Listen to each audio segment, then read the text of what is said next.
आप जिए हैं, हंसे हैं, आपने प्यार किया है। अब क्या?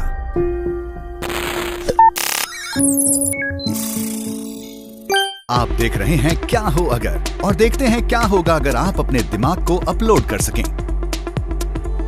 शायद अपने शरीर को अलविदा कहना मुश्किल रहा होगा, पर कम से कम आपके पास आपकी चेतना, आपका दिमाग और आपकी यादें तो हैं, जिन्हें एक क्लाउड में संभाल कर रखा गया है।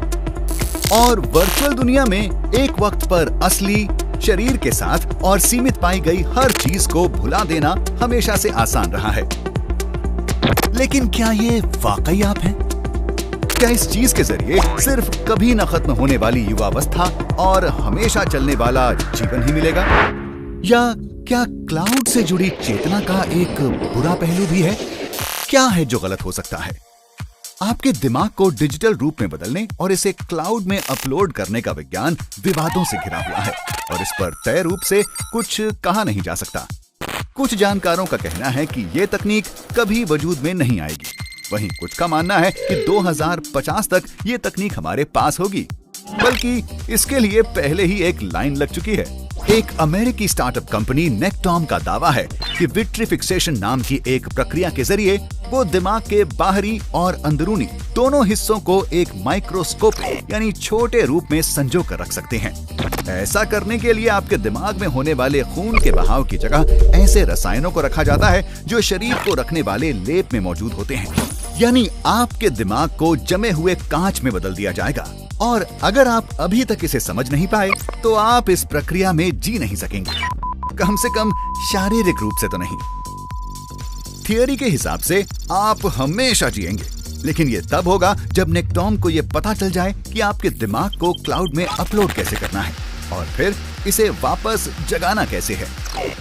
मान लेते हैं कि वो ऐसा कर लेंगे।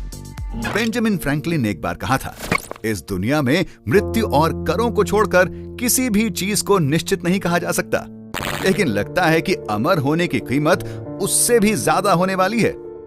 अपने दिमाग को क्लाउड में अपलोड करने की इच्छा रखने के कुछ ऐसे नतीजे हो सकते हैं जो कभी देखे ना गए हों। आज ये क्लाउड काफी हद तक एक वर्चुअल स्टोरेज है। आप एक कंपनी को महीने के हिसाब से कुछ कीमत अदा करते हैं जो आपके परिवार की तस्वीरों को संभाल कर रखती है, ताकि उनके लोड से आपका कंप्यूटर धीमा ना पड़े। लेकिन यहाँ हम आपके बारे में और आपकी सारी अनोखी खासियतों, विशेष गुणों और उन तमाम चीजों के बारे में बात कर रहे हैं जो आप इस दुनिया को दे सकते हैं। आपको एक सर्वर पर अपलोड किया जाएगा जिसे प्रेम से भरा अजीब दाढ़ी वाला आसमान में बैठा कोई नहीं चला रहा, बल्कि आपका इलेक्ट्रॉनिक स्वर्ग किसी बड़ी टेक कंपनी के हाथों में होगा, जहां आपकी और बाकी सभी लोगों की जिंदगी भर की जानकारी होगी। आपका इस रूप में जारी रहने वाला जीवन सब्सक्रिप्शन पर आधारित होगा, जिसमें आप उस हाई टेक सर्वर में जगह और देखरेख दोनों के लिए कीमत अदा करेंगे। आपका नया घर और आपकी पहचान कुछ ऐसी नजर आएगी, क्योंकि असल में क्लाउड ये ही है। ये हार्ड ड्राइव से भरे हुए गोदामों का आपस में जुड़ा एक बड़ा नेटवर्क है जो कि अलग अलग जगहों पर फैला है, ताकि आपकी जानकारी को अलग अलग जगहों पर एक साथ सुरक्षित रखा जा सके। अगर इनमें से कोई एक गोदाम ऑफलाइन हो जाए तो दिक्कत नहीं होनी चाहिए। तो अगर आप इतने अमीर नहीं हैं कि अपना खुद का हार्ड ड्राइव्स का नेटवर्क बना सकें, होम ऑफिस के खतरनाक मायने हो सकते हैं। जिस कंपनी को आप सब्सक्राइब करते हैं, क्या वो आपके दिमाग, यादों और हुनर का फायदा उठा सकेगी? क्या है जो आपको कॉपी होने से और किसी एआई के रूप में कोड किए जाने से बचाता है? और फिर क्या हो अगर हम एंड्रॉइड्स और सरोगेसी के क्षेत्र में चले जाएं? अगर तकनीक इतनी विकसित हो सकती है कि हम मौत को धोखा दे सकें, तो क्यों ना उम्र या स्वास्थ्य को धोखा दिया जाए? पहली बार आप वो शरीर पा सकेंगे जो आप हमेशा से चाहते थे, हमेशा के लिए। लेकिन अगर एक अच्छा मॉडल आपके बजट में ना आए, तो क्या है जो मजबूरन आपको कबूल करना पड़ेगा? पर असल में आपके एक एंड्रॉइड में बदलने या आपके दिमाग को क्लाउड में अपलोड किए जाने से ज्यादा संभावना इस बात की है कि आपका दिमाग एक डब्बे में रखा जा सके।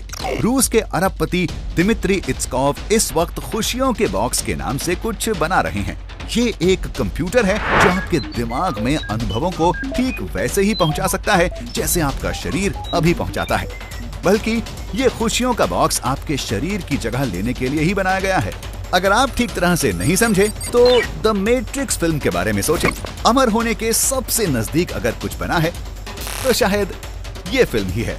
तो आप क्या चुनेंगे, लाल वाली गोली या फिर नीली? इस वक्त हमें इसकी फिक्र करने की जरूरत नहीं है। हम ये नहीं जानते कि ये तकनीक कभी होगी भी या नहीं, और अगर होगी तो कब। इसलिए सबसे अहम सवाल जो हमें खुद से पूछना चाहिए वो ये कि हमारे सीमित वक्त को किस तरह से यादगार बनाया जा सकता है।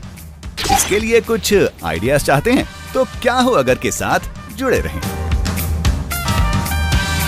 अगर आपको ये वीडियो पसंद आया हो तो इसे लाइक करें और हफ्ते भर बेहतरीन वीडियोस के लिए हमारे चैनल को सब्सक्राइब करना ना भूलें।